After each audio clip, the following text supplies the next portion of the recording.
Okay, so first of all, Shalom Tova to everyone. Gemara Chasima Tova.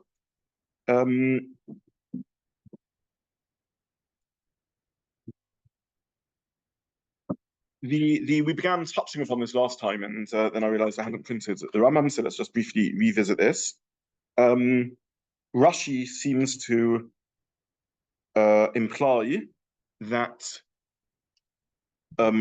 even if no hachana has occurred, nonetheless one can sit on the nadvach shalavonim, one can sit on the stones. And in fact, that's how, because that's what how Rashi explains it. There's a little bit of a Gersa issue in Rashi, exactly what the Gersa is. But Rashi says, let's get the Rashi right. Why go out and sidru osam, says Rashi. Why arrange them? So that you won't have to liga literally means touch, but touch can't mean touch it, it must move them exactly what the case of Rashi is, because Hazmana won't help. So Rashi understands that Su'uva Limdum means these are irreparably Muktza. There's nothing you can do about that, or at least nothing simple you can do about that. Nonetheless, if you arrange them such that you don't need to move them, then you can sit on them.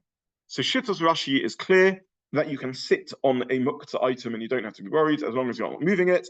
And this is Rashi, the Shitoso, this is Rashi consistent with Rashi that we saw earlier on Chofrat Daled, in which Rashi spoke about Hasaka also, and you saw a similar idea. The Rambam, which I've now printed and given out, says, yeah, I've got this Rambam. Nadvach shalavonim shechoshav olav mibaydiom im limdom musaleshiv anem nemachav im lav osa. So the Rambam says that if you arrange them, then you're allowed to sit on them, and if you didn't arrange them, you're not allowed to sit on them. In other words, they are Muktza, and therefore the simplest understanding of the Rambam is that the Rambam learns that you're not allowed to sit on Muktza. On a Muktza item. I'm just going to see, did I print any of the other Rishonim that said like Rashi? To line up to my focus. Yes, I printed the, did I print the Meiri? Yes. Let's have a quick look at the Meiri.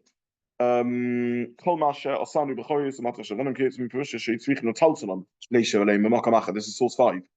I did print, do you have the Meiri in your source sheets? Yeah. Okay. Yeah. So the Meiri, let's not, in the interest of time, let's not go through the Meiri inside. Have a look at the Meiri. The Meiri again makes the same point that that is also to that you're allowed to sit on them even if they're not, even were they not to be Muktza, even were they still to be Muktza. Yeah, okay. I didn't print the there's further sources. Okay, so this is a Machlokas Rambam and Rashi.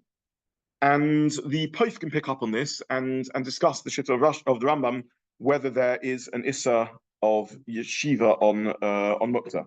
I printed, I think, the Mishnah Berurah about this. This is an example of the Mishnah Berurah. So the Mishnah Berurah, for example, Paskins, we saw this in the earlier sugya, that and I think I referenced to remind yourself of the earlier sort of Kufchaf Dalad on the base of Masikim Bekalim and Rashi there, and I think we printed the sources there. There the Gemara says that you can't be masik with a Muktza Kedi, and Rashi says the reason you can't be masik, you can't burn a Muktza Kedi, is because in the process of Hasaka you'll be metaltel, in which Rashi therefore is mashma that if you can avoid tiltil, you would be able to be masik with a Kedi. And the Mishnah Berurah brings the Machlokes Rishonim whether everyone agrees with this, and it could be the Hasaka, the Mogen Avraham, and so on, that the Hasaka in and of in itself is a problem. So that's that's a reminder of the basic Mara Makomis as we saw them. Yeah. Do we have a row either way if the Rambam holds that you can sit on them because you're allowed to sit on Muktza, or because sitting on them or because Machshava removes them? We think that the Rambam means that Machshava removes the Muktza, because otherwise, why would you be allowed to sit on them if you have Machshava, and not allowed to sit on them if you don't have Machshava? So why Machshava can't affect whether the stones will move by you sitting on them. So clearly the Rambam's not engaged with an issue of tiltul.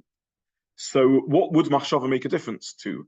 So the answer is, as per the Gemara, machshava is a yichud in which you're making them muchan, and therefore they cease to be mukta, or at least some lesser degree of mukta, and therefore the Rambam says now you can sit on them.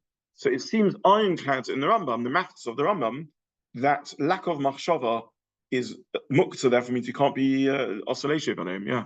If that's the case, then how do you have arrived at the Rambam is arguing about whether you can use Muktza? Because why would the Rambam say oscillation? What on earth would be the Issa Yeshiva? So the answer is because the Rambam held Yeshiva is also on Muktza, because using Muktza is also. Yeah. Okay. Without going into enormous detail around this, just to remind you of some of the Maramakomas, this may tie into some of the deeper issues about what Muktza really is. Is it Muktza primarily a tiltul Issa, an Issa just of movement?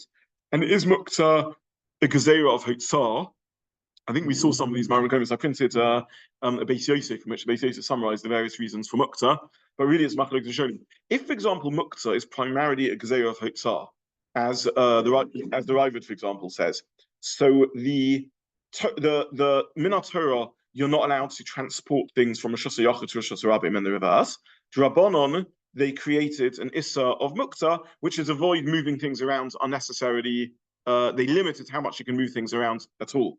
So if that, for example, is the basis of Muktza, then it would make sense that Muktza is more of a tiltul Issa than a use Issa. If, however, Muktza has a second element to it, which is hachana, and again, there's a Gemara at the beginning of Beitzah, which is a v'hichinu that Shabbos, you shouldn't, there's an idea that everything should be prepared before Shabbos, and you don't have to prepare things on Shabbos. And therefore on Shabbos, you should only use things that are prepared. You're already hearing the language of use. It sort of gets down more to use than just tiltul. So there are shades of connection to other issues. Just to remind you again a bit of history. The Gezerah of Nehemiah is very clearly just a Gezerah of tiltul. There's no doubt it's not more than tiltul. Here we're dealing with Muktza. Within the realm of Muktza, there's a question around this. Again, just to remind you of other Maramakomas, we saw Tosfos in Beitzah that discussed how on Yom Tov Oichel Nefesh would apply to Muktza, and there's a number of possibilities. But again, it gets a little bit down to this sort of discussion: is Muktza primarily a melacha-linked prohibition, in which case, in the same way as melacha is allowed because of Oichel Nefesh, Muktza should also be allowed because of Oichel Nefesh, or is Muktza something different, a different sort of Issa, in which case, just because melacha is allowed on Yom Tov because of Oichel Nefesh, who says Muktza is allowed on Oichel Nefesh? And this translates into Halacha L'Maisa about whether Muktza is allowed on Yom Tov or not, or what the degrees of Muktza are.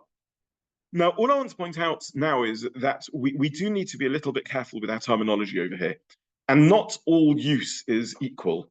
And just to sort of clarify this, let's take scenario number one. So one extreme is only tiltul is asa.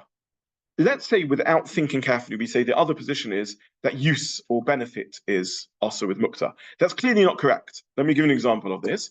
If you light a fire before Shabbos, what is the status of the flames and the candle and the wick, or the burnt and charred wood? What's the status of that wood? Muktza. Are you allowed to benefit from the fire?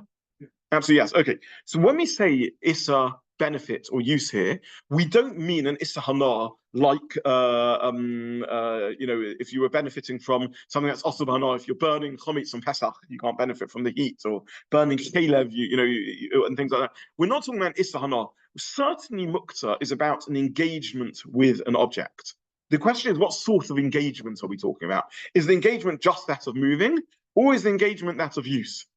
Now, even within that, we can question what we mean by that.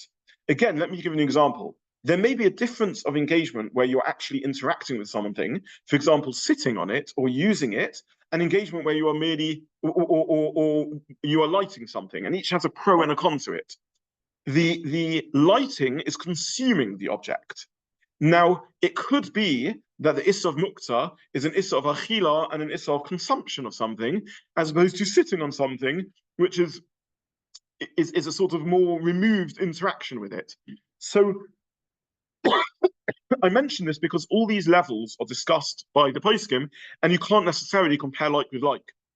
It's conceivable, for example, that there's an issa of hasaka, because hasaka is like achila, and Muktza includes an issa achila, but wouldn't include merely sitting or resting on something, which is a lower level of issa.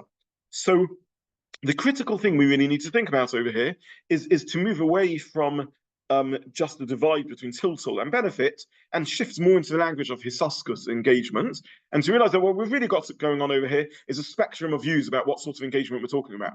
Are we talking about engagement of only of tiltal, or are we talking about engagement of consuming something, which maybe would be achila and maybe even hasaka, or are we talking about engagement of using something? And when you look in the language of the poskim, when they talk about using, some of them are talk about using as being asa because they see using as equivalent to tiltal.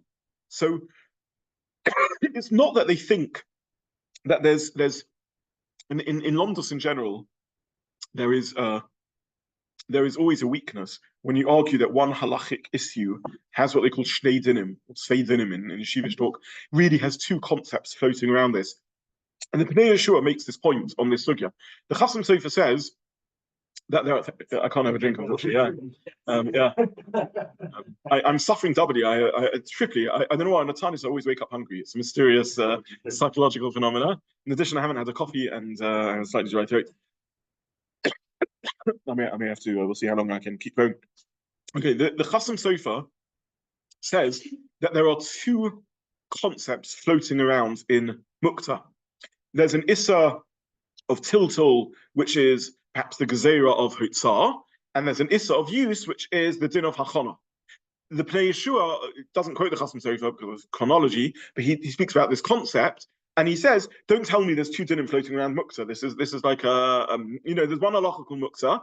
Don't be intellectually lazy. Work out what the core of Muktza is, and now explain all the halachas of Muktza. Don't come up with a thesis that one halacha has two things floating around it." There are poskim who adopt the position of an issa tiltal plus an issa of use, and don't think that means there's two concepts of Muktza floating around. They say there's a common denominator. Using something is like a hisuskus and engagement with it. I want to just bring out, and with this I'll conclude, one sort of thought experiment or concept just to try and bring out this idea. If you want to take a sort of maximalist position and say, okay, I understand that a fire burning is not asa because I'm not engaging with it at all. But when I'm sitting on something, I'm engaging with something, or resting on something, I'm engaging with something, and that should be asa. I have a question. How can you walk on the ground? How can you walk on gravel on Shabbos?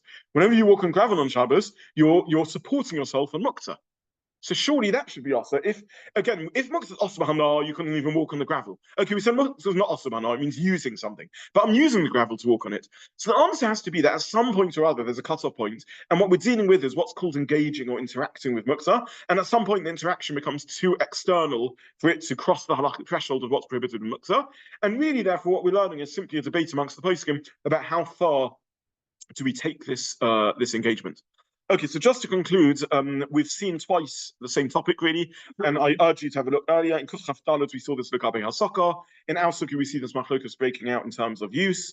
I've printed some of the Mishna Brewer's on this. It doesn't remain entirely resolved it doesn't conclude with an entire resolution in Halacha. The Mishna Brewer doesn't seem to come to any absolute conclusion around this. I think I gave out last time. If I didn't, I'll put it on the group. A photocopy of a page from Shmir Shabbos Kol Chosom, which in the footnotes, the Shmir Shabbos Kol Chosom, besides being a wonderful halacha sefer, also is almost like an encyclopedia of halacha, because in his footnotes he brings everything, and he has like a whole long footnote on all the sources around this issue of engagement and use, and so on. All I will say is that the minhag ha'olam and common practice seems to be to allow sitting on Muktza items.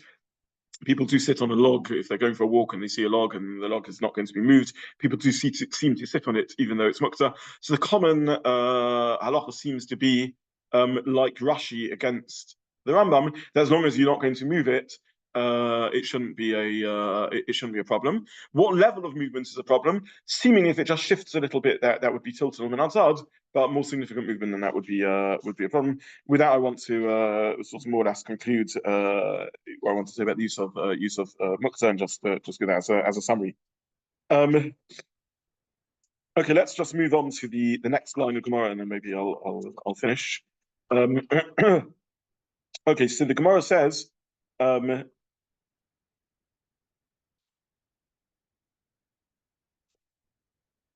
final words of the Gemara getting up to the two dots. Itzma, Rabbi Zobin Shal Omer, Soa Shal Koros Hava. The story was not with a, was not with a Natvach Shel Avadim,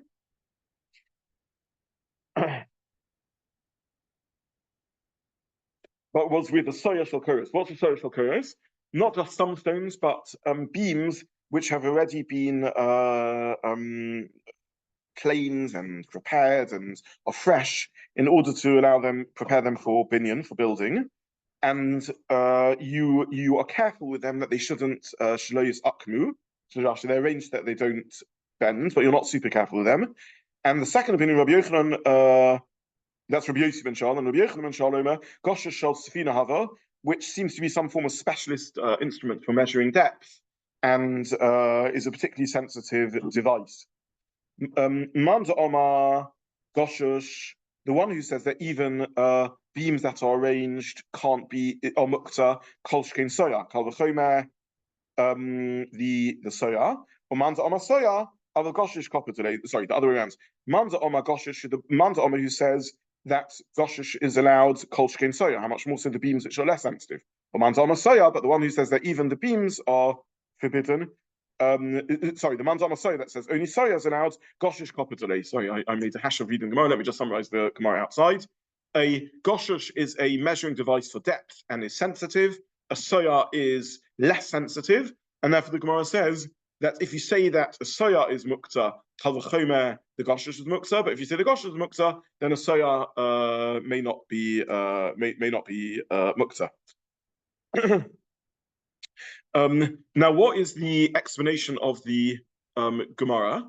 What is the Gemara coming to say is problematic? What level of Muktza does this Goshush and Soya have? So originally, when I read the Gemara, I thought the Gemara was saying that in the Rambam's reading, Lomdum. Rashi translates Lomdum simply as a solution so that you won't have to move it. Now, in Lomdum, is there any ability to make a difference between Soya and Goshush, according to Rashi's reading? Lomdum, according to Rashi, doesn't do anything halachic. It simply means that you don't have to move it. Once you don't have to move it, you can sit on it, whether it's Muktza or not. So the Gemara can't be referring to Lomdum, according to Rashi. According to the Rambam, that you cannot sit on something that's Muktza, and we paskin that machshava helps with the nadvach shalavonim to stop it being Muktza. The Gemara could be going on the earlier reading in which Lomdum is an action to avoid it becoming Muktza, in which case it could be saying that Lomdum wouldn't help over here because this is so Muktza that even Lomdum wouldn't help. So that's a little unclear in the reading of Gemara. What we do have, however, That we've been learning through Rashi, and a lot of what you say is you have to do everything beforehand because you can't move it on Shabbat itself. But who actually says the Lomdum is some maser, which actually means you can move it fully on Shabbat? Where do we see that? I don't know if it means you can move it fully, but it does mean that it would be enough to allow you to do yeshiva. We discussed maybe there's something called muchen for yeshiva, but not muchen for anything else. And who says that you could do even yeshiva? That seems to be how the Rambam would learn, because the Rambam says that you can't do yeshiva, in which case, how would Lomdum help? The answer is Lomdum would stop it being Muktza. The Rambam learns it's more powerful than Chishvu. Yeah.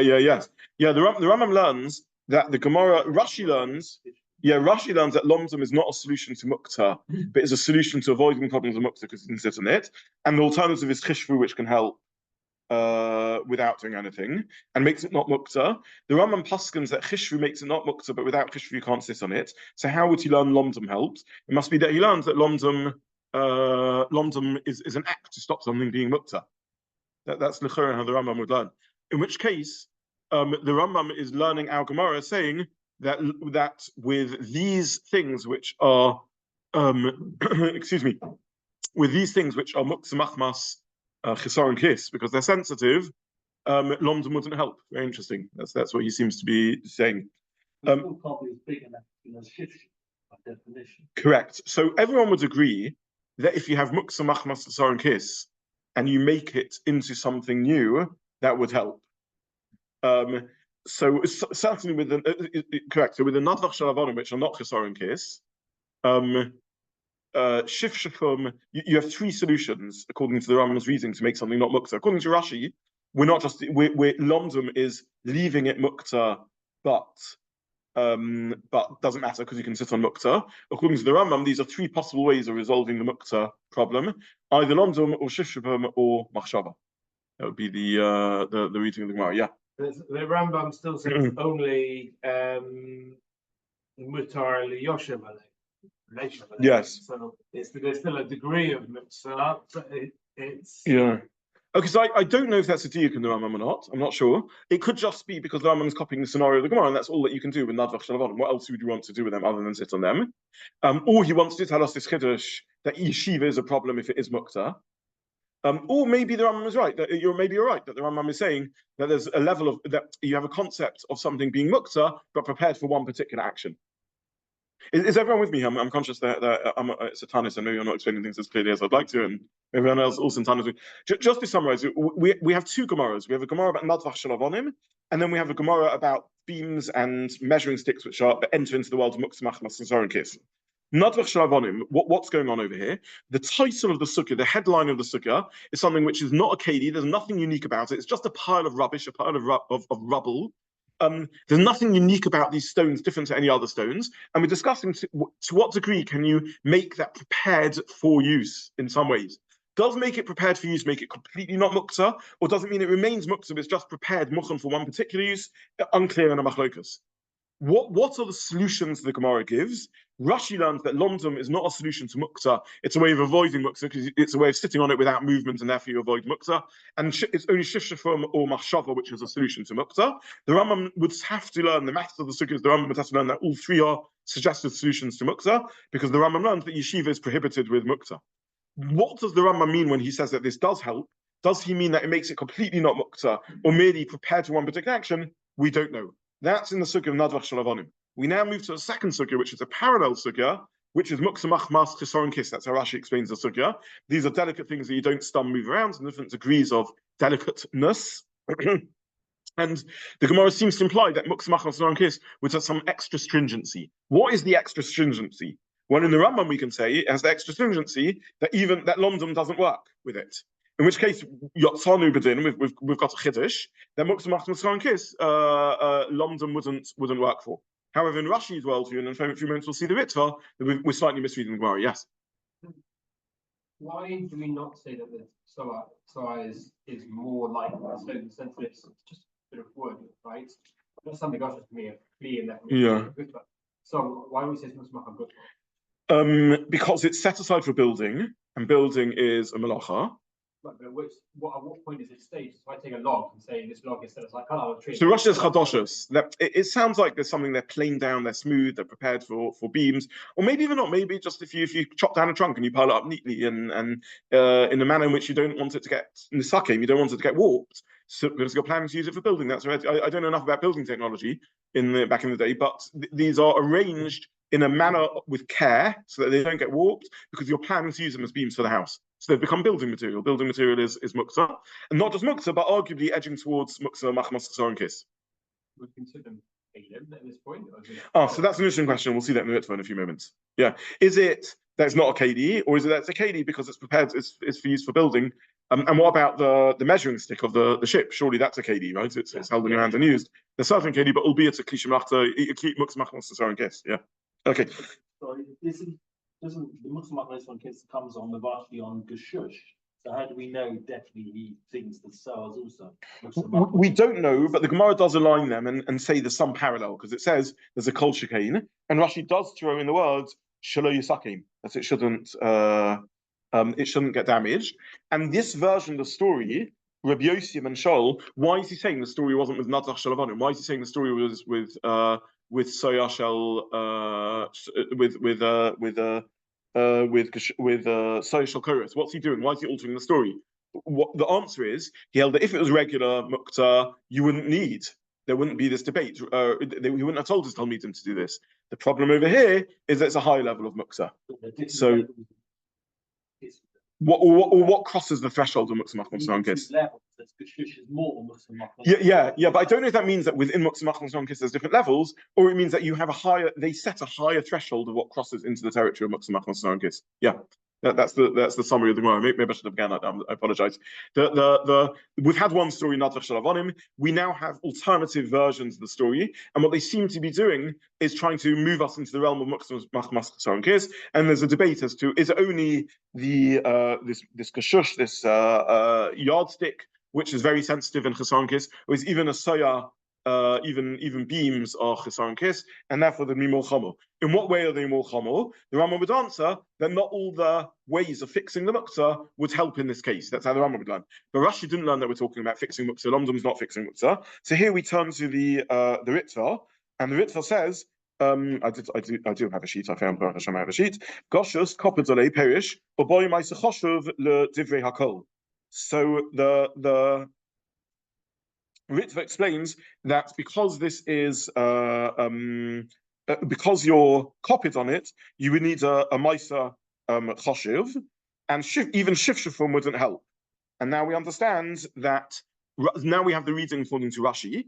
Lomdam would help according to everyone, because Lomdam's not a solution to Muktza, it's simply a way of avoiding moving it, so that you can sit on it, and sitting's not a problem. What's the debate going on? Shifshufum. Would Shifshufum help? Or not? Is Shifshuf enough to help with Muktza Machmas Soren Kiss? Or you could have learned, by the way, if it wasn't for the Ritva, you could have learned them debated whether Machshava helps or not. That's how you could have learned. Okay, so this is the first point of the Ritva.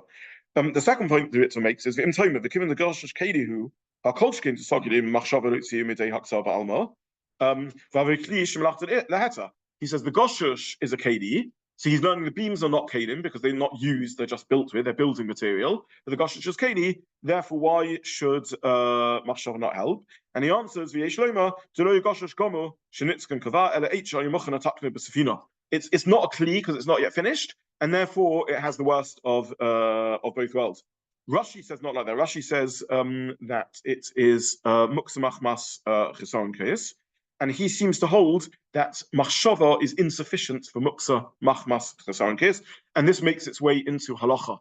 So just to summarize, the Ritva is of the view that Muktza, if something is a Kedi, a Goshush, Machshava must be able to help. Rashi, and therefore the only answer he can give is that this isn't a Kedi. Rashi learns it is a Kedi and it's Chesaron Kis, and therefore Rashi understands that the outcome of the Sugya is that a Muktza Machmas Chesaron Kis Machshava does not help for. So why? Because it's Muktza Machmas Chesaron Kis. Repurposing it, but Machshava is not a significant enough redefinition of what the object is in order to make it cease to be Muktza. Okay, so just to summarize, the Ritva learns that the Muktza of the Soya is these are building material, therefore the Muktza. The Muktza of Goshush is it's an incomplete Goshush, and therefore it's Muktza, and that's what the Sugya is revolving around. Rashi learns that the Goshush is a good Goshush, it's a Keli. It's a Keli. Nonetheless, it's so far removed. Again, the essence of a Keli is it's a human slave. The essence of a human slave is it's only made for all uses. Why is Chesaron Kis worse than that? Because Chesaron Kis, you don't have a plan for all uses. How can you revert it back to being a regular Keli, which is Muchan for all uses? Says Rashi, not with a Machshava. Machshava is not enough. It's the Kiddush of the Zobin Rashi. Yeah, sorry. Interesting that it's almost like this debate looks at because of Machshava, right? It's not Machshava Kiss because we decide Machshava that this is a valuable object, and yet it's not. But it was very interesting. It's very interesting. If you have a look at the Vilna Gaon on I ran out of time to mention this in Shin Yud Sif Zion, he makes this very point in which he says that the way something enters into a status is lighter than the way it leaves the status. Once you define something as a particular functionality, I'm using this as a yardstick, my Machshava can't unravel that in order to make it cease to be a Muktza. Yeah. So that's exactly the point in a way why I'm elaborating this, because I find that very interesting. So that's all right. I just want to conclude with we are not making, as I mentioned in my Shabbat yesterday, we are not making a kol nidre appeal this year in the standard form, because Baruch Hashem, the growth of the killer, and logistically it's become a bit of a nightmare to give out the cards and different minyanim we have in the layouts and so on. Therefore, I've been asked to make an appeal now. There is a link on the website if you go to the shul website, and please to ask anyone who can donate, please donate as generous as possible. The shul can only function with, and also those who watch online, the shul can only function with money. And I'm conscious this chaburah has those who are members and those who aren't members and so on. This is your chance. If you are a member, to contribute extra, and if you're not a member, to contribute to the running of the shul and to the facilitation of this program. So I'll put the link on the YouTube clip also for this, and thank you so much in advance for your help. I wish everyone a Gemara Tov. This will be my last Shiur of the month. I think the chaburah is meeting Tuesday, but I think I'm stopping over here at this point. So we'll chat to you on the run. So wish everyone a Shabbat Tov and a good Yom Tov. Thank you. Yeah.